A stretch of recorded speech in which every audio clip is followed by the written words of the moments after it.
This message is titled, You and the Next Level. You and the Next Level. Earlier this month, the Catholic Archdiocese in Kansas City, I believe,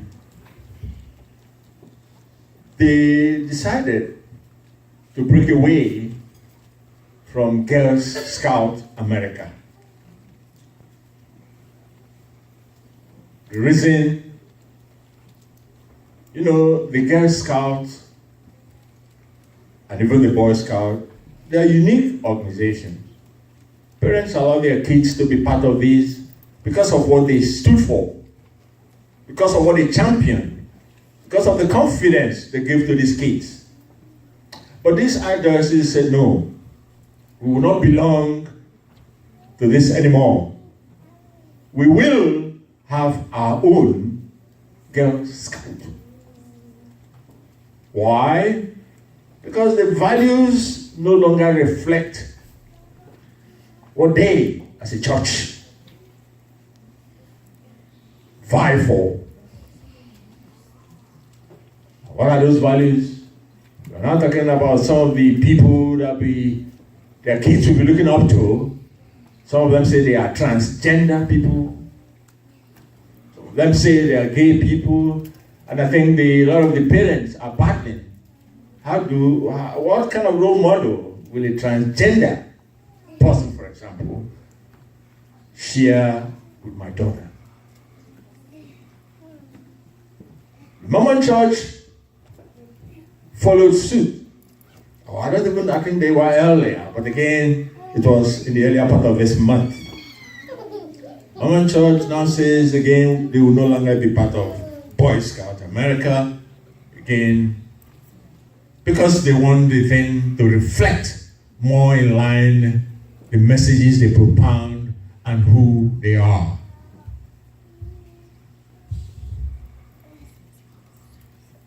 I cite these just to sensitize you to know, as if you don't know already, but for you to be aware the perilous times we are in. It's a changing time, and it's even changing rather so fast.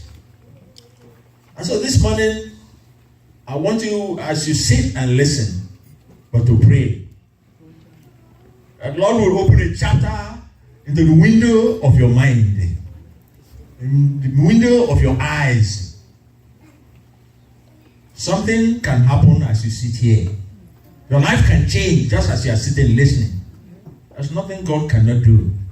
God can do the impossible. And He can do it when you least expect it. Therefore, I want you to have your spiritual antenna tuned in. When I was much younger, we had always believed that the best news always came from the Voice of America or the British Broadcasting Corporation, where I was. In that bush place, in that my village, people often, even when they wanted to know what happened around them, they would rather tune to the BBC or the Voice of America. But one of the challenges was that sometimes you had trouble locking in to that band. So you were having, sometimes the noise will wobble, you won't hear it clearly. So, but this one I want you to tune in and make sure your band is in tune as you connect with the Spirit of the living God. You are the next level. Why the next level? Why the next level? Some of us are at different positions spiritually. I'm at a different level spiritually. You are probably at a different level. We have different stages of our spirituality. Because these are perilous times, if the enemy is changing the ante, if they are upping their game, it will be foolish for you not to change your own game. Because then you become a casualty. And what I'm saying, I'm not saying lightly. They are perilous times. And they are here. You know, as it's not new. If you read your Bible very well, even look on, I believe, Revelation. Just look on Revelations chapter 2, 12 to 13. Revelations 2, 12 to 13. Revelations 2, 12 to 13. Somebody can pull up Revelations 2, 12 to 13 for us. You will see that even in times past, but really those times are reflective of what we see now. And it's talking about a people. It's talking about a church. It's talking about a place. It says, and to the angel of the church in Pergamon, right, these things said he that had a sharp two-edged sword. 13. I know where thou dwellest, even where Satan's throne is. You are living in a place right now that Satan's throne is. And because we are living in a place where Satan's throne is, I'm talking now about the world, the present day world as we know it. Therefore, we have to do something different. And so, what do you do? And I'm talking about your next level. You need spiritual elevation. We need to get to that next level. Because we live in a place that Satan pretty much owns. The Bible passage we read this morning, if you look, and I want you, for emphasis, to look at that Deuteronomy 2, verse 3. That passage is saying, you have stayed in this place for too long. What is this place? You are wondering. You are wasting time. You are still at the same place you were last year. That's not good. The enemy you are fighting is at a different level now. It's going higher. Right in the middle. You say, I did not go to the club. I did not go to the red district. Right in your living room, the red district comes in. It's a different time. It's a different game. You have compassed this place. Biblically, mountain means different things. Mountain even means a people. But I want you to pay attention to the fact that when you have stayed at a particular level, you need to get to the next level. That's natural. That's humanly speaking, that's what you have to do. You move to the next level. If you are at the same place you were last year, that's not good enough. And so, here now lies the challenge. If you prayed one time before, now is the time to pray twice. If you never prayed before, this is now the time to now begin to pray. Why do you want a higher ground? Why do you need to get up to the next level? I've started by saying you need spiritual elevation. That's number one.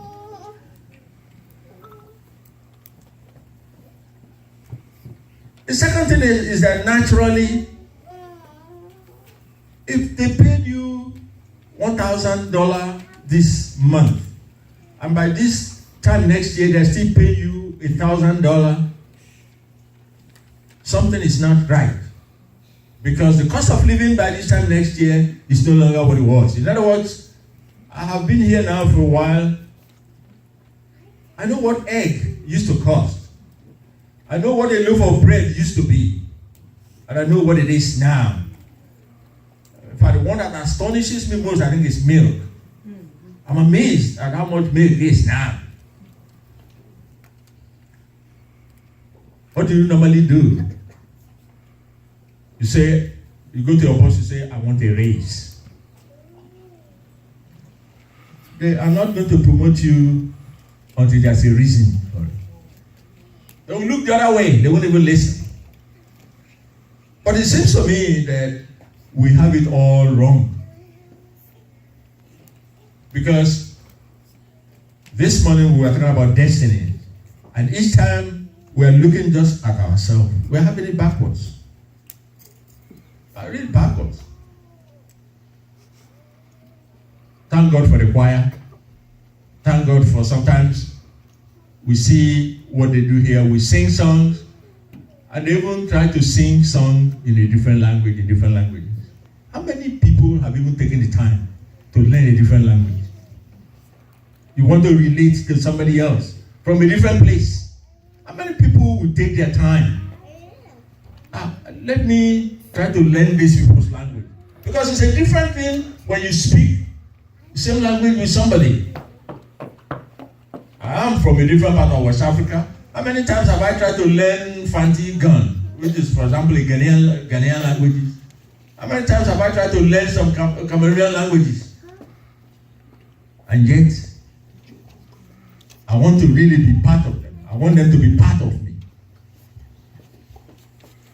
In the 1800s, I'll tell you a story. You can even go to Google and Google it. There's a story about the Calabar bean. There's a town in Nigeria called Calabar. It's in the southeast Nigeria. And there's a bean from Calabar called Calabar bean. In the early 1800s, about 1840, in the 1840s, missionaries went all the way from Edinburgh area in Scotland to Calabar, Nigeria. Of course, as missions often do, first they will learn your language. They will even learn your culture. And then they will begin to translate the Bible in your language. Why? Because they want you to be part of what they are sharing. That's natural. That's the way it should be. It's usually not about raising money first. It's usually about getting to know these people. It's usually about getting to know what they do. And of course, along the line, now you have school, you will have a hospital, you will have, that's how we got to embrace them. Because they know it will be tough. You don't just go and say, oh, you accept the good news of our Lord Jesus Christ. They usually come trying to know who you are. And so they found in Calabar, Nigeria, something called Calabar beans. You can Google it. SLA it's called. Ese. Some place will call it Ese. In most southern Nigeria, I think that bean is there. They now found that what does this bean do? It affects your brain. It affects your mind. They found that they use them when somebody is accused of being a witch. And I don't know how they come by what really witches are in that custom. Because really, biblically, who is a witch really? Did you know? That's why sometimes we have to be careful. If you disobey God, you're a witch. That's really, the Bible regards stubbornness and disobedience as witchcraft. So if we go by that kind of standard, but anyway, if you are a witch, that culture, they give you, they ground the Calabar beans, and they'll give you extract from the bean if you survived after you had taken this extract from the bean. They say, oh, you are not a witch. But if you die, surely you were a witch. This is what the missionaries from Scotland, from Edinburgh, found the people were doing. It did not end there. What they now did was they took the Calabar beans back to Scotland. In fact, in 1 year, they have recorded that the people in the area, about 129 people died just in 1 year from taking the bean. And so, remember now they first came as missionaries. We're talking about destiny. We're talking about how it affects you. We're talking about your next level. Remember, it started out, a lot of these people that have joined this missionary band don't even know, was this what God wants me to do? But it is the work of God. They have enlisted and they have joined. And here they are as missionaries in that part of the world. I'm talking now 1840, 1842, 1845. The summary of this story is interesting. For some of us who are in the pharmaceutical world, there's a drug called physostigmine. Physostigmine currently now is one of the really, it's used for a lot of things. But anyway, in the process, by 1865, because of physostigmine extracted from the Calabar bean, an MD has been graduated.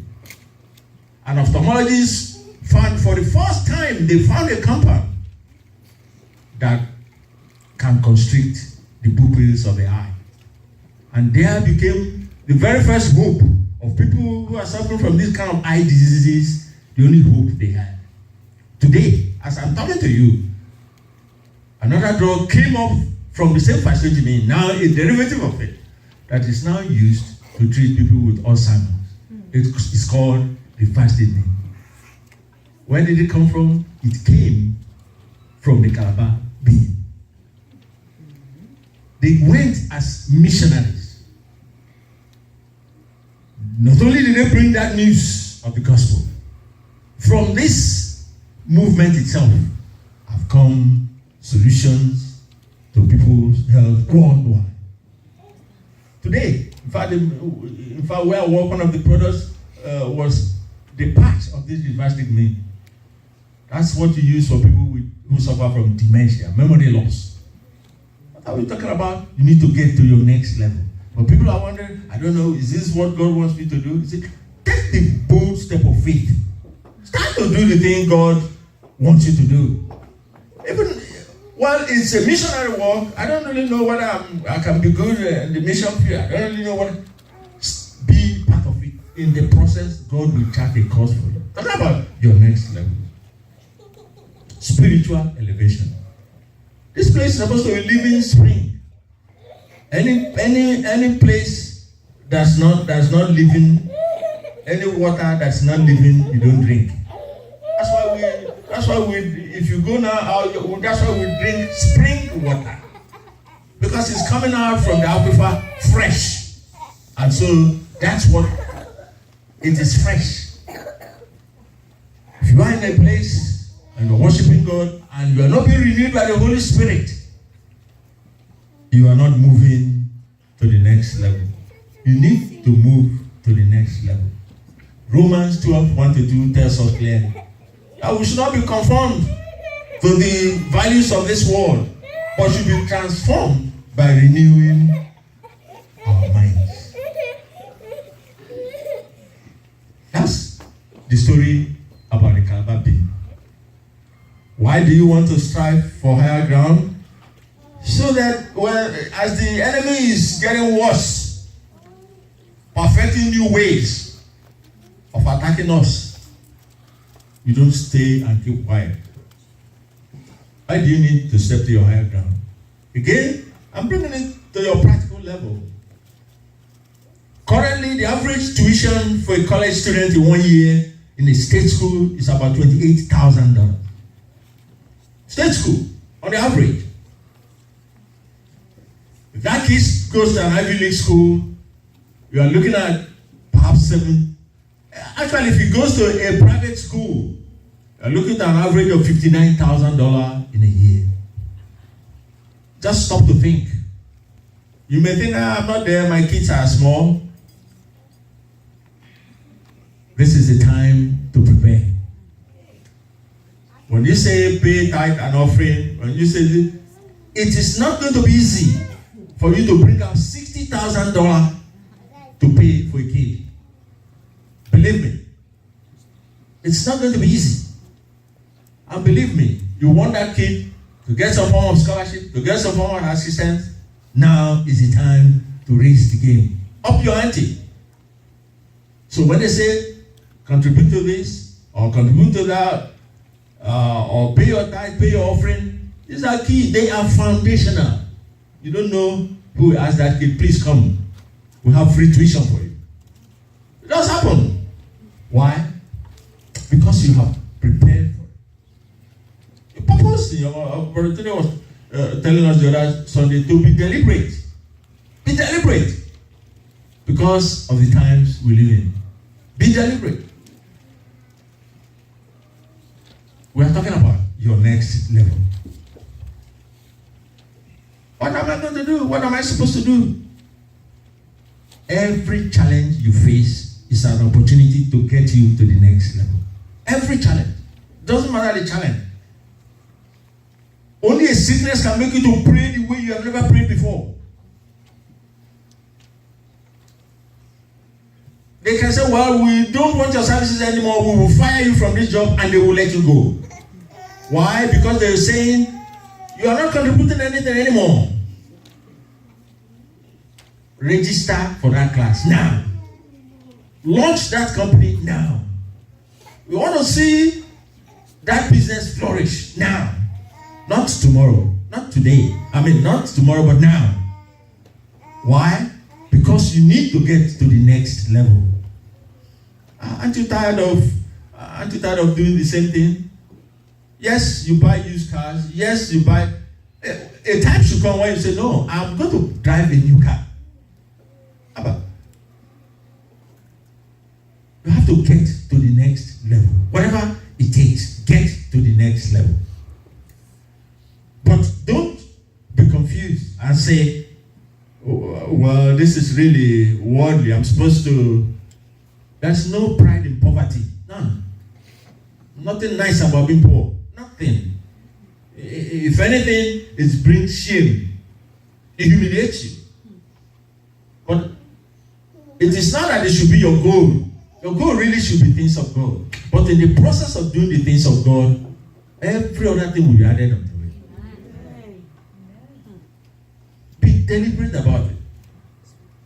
Help that kid who needs help. You don't know who will help your own kid. Pay that kid's school fees who needs school fees. You don't know who will give your own daughter scholarship. Be deliberate. That's what Brother was telling them. Like, be purposefully address it.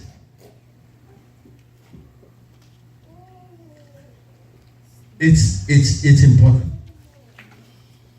My brothers and sisters, where I come from, every now and then they are flying somebody to India over a 24-hour flight to do a kidney transplant, to do even somebody that is sick. Over this many hours of flight, they're already dying in the plane. It's obvious. So is it really that in populations of this, even in the church population, so we cannot even have a place that instead of flying somebody 24 hours away, you just say, take them to this place in 1 hour. Sometimes I think through it and I'm thinking, what exactly are we here for, really? What are we really doing? You cannot carry the wealth to anywhere. It's not possible. Yeah. The wealth ends here.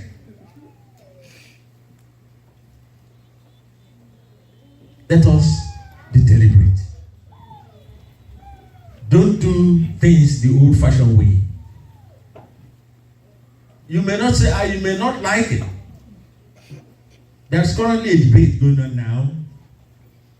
When you want to hire somebody at work, they ask for experience, they ask for what you do, and the challenge is now this.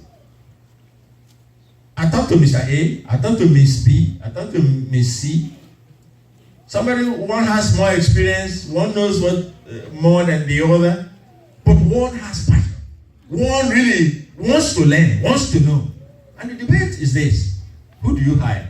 Do you hire somebody who knows so much about the thing, but that is like, just lukewarm? Or do you hire the person who says, I really want to learn? And you can see they exude passion in them. Who do you prefer? Me? I'll go for the person who has no knowledge, but has passion. He wants to learn. He wants to do better. So when the panel comes and say, who do you like? I say, this is the one I like. Why? He's exuding passion. He wants to know. That should be our attitude. fight the good fight now. When I came, as I came into graduate school in this place, straight from the bush where I came from college, the man I went to work for in the chemistry department where I went in, he said, he told me, first they will call you to a meeting. He calls me to a meeting and he presents to me the challenge in his department, in his group. And he tells me, this is what we are working on. This is what we are doing. At the time, the man had some breakthrough somewhere. But he says, but here is the challenge, he tells me. I listened and I was listening. He said, this is the challenge.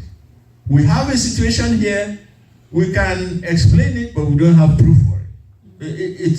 That's how generally the story ran. And my challenge was to come up with a design that would explain something they could not explain. They could explain it, but they have no proof. And by the special grace of God, because sometimes when you come to graduate school here for the science people and engineering people, it's sometimes a gamble. You don't want to waste 7-8 years just sitting doing something, and somebody in Africa is asking, see, for over, you know what they do? They count the years you have been away. They said my baby was like this when he left. Then they will say, now that baby that was like this when he left, the baby is now a man, and he is still there. This is their tone. And I'm sitting there, the thing, it's terrible sometimes the way we are raised. It rings, sometimes it rings bell. My mom didn't ask me to go there and become a vagabond. My parents didn't born me to, you are not saying it loudly, but you are consciously thinking. Then you are counting the years. It's 1 year, it's 2 years, it's 3 years. And so the man gives me, and so the man explains to me what the problem is and what the challenge is. And by the special grace of God. So when I came up with my own, when the good Lord enabled me to come up with my own design, my own was very simple, straightforward. But the interesting thing that happened was that where they had one observation, I had 3 observations. That was the breakthrough that the good Lord gave me. And when you see that little window, now there's hope that I think I can graduate. Because for some of these people, you have to remember, what they do is their religion. If they don't publish it somewhere that their names will be known, you are in trouble. In fact, in some places, they won't even let you graduate until the way they were worded, something significant has come out of this. Because the way they see it, they're investing in you, they're investing in your education, they're investing money in it. Therefore, something tangible has to come out of it.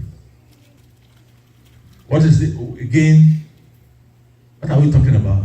You will not be promoted until you solve a problem. The Lord will make you a solution to somebody's problem. Amen. The Lord will make you a solution to other people's problem. Amen. The Lord will make you a solution to nation's problem in the name of Jesus. Amen.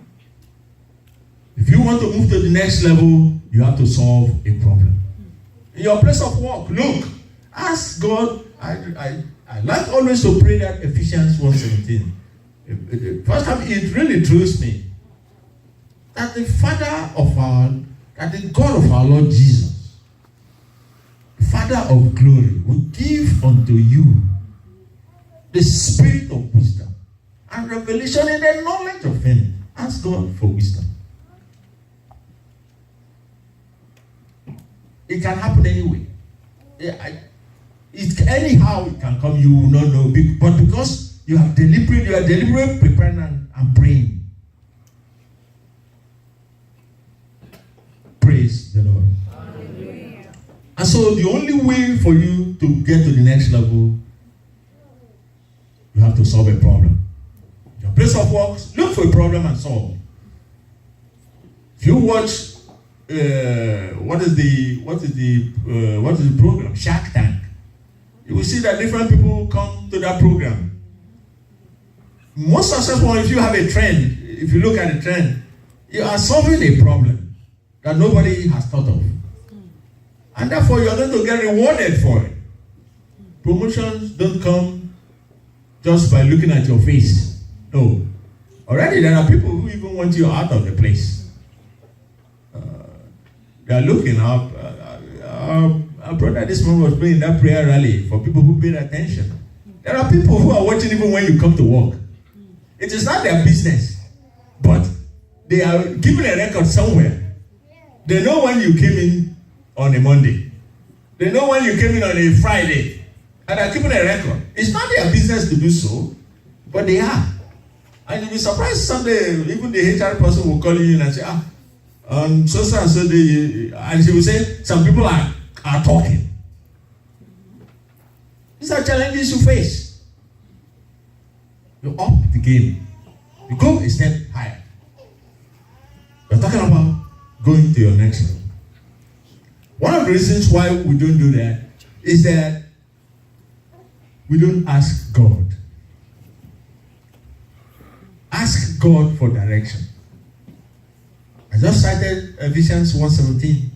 Again, when you have time, read in James 1:5. Ask God for wisdom. And the greatest challenge is that we don't really have a fellowship with God. All of us should learn to have a fellowship with God. Look at that passage, John 10:27. My sheep hear my voice, and I know them, and they follow me. My sheep hear my voice. Remember now, is sheep. What? A sheep characteristically is obedient. A sheep characteristically is humble as a creature. A sheep knows the voice of the owner. There's no way you, as a sheep, and the good Lord as your shepherd, will call. If he really knows you, that he will not answer. Here really is the biggest challenge a Christian faces. Does he know you? Does he know your voice? Does he know your name? Can he call? And when you call, can he recognize that voice? What does it mean to recognize the voice? Because he knows you.